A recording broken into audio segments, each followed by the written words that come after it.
we would have these options, but it's not clear to me which of those plans is actually feasible. And so I think it's really important that we go step by step and figure that out.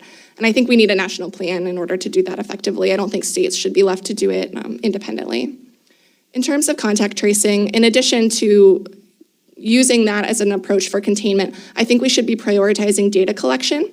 CDC recently put out new guidance for how data collection during contact tracing how data could be collected during contact tracing, and it does incorporate many of the data elements that I think would be really useful. So progress has been made just in the past week on that.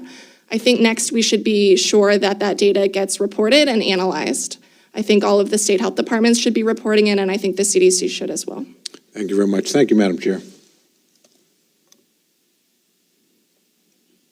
Thank you, and now I'd like to recognize Congresswoman Catherine Clark. Thank you for being here. Thank you very much, Madam Chairwoman. It's good to see everyone here, and thank you so much for being with us. We understand that testing is part of what we need to collect, the data that you so aptly described as the weapon that is going to help us defeat this virus and get our economy working up. And I very much like your image of a dimmer switch where we can dial things up and down, because we want parts of our economy or places in our different states to be able to open if they can safely do it. But I think it comes back to your box diagram, and it starts with testing.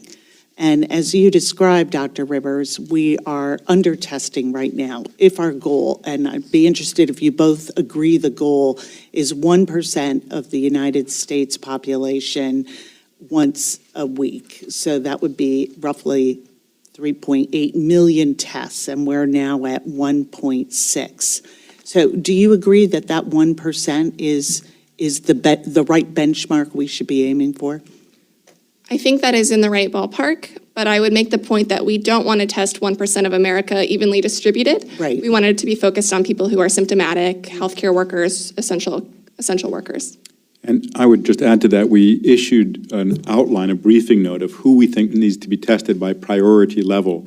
Because you could test 1%, but exactly as Dr. Rivers said, if you test the wrong 1%, you're not going to be optimally controlling.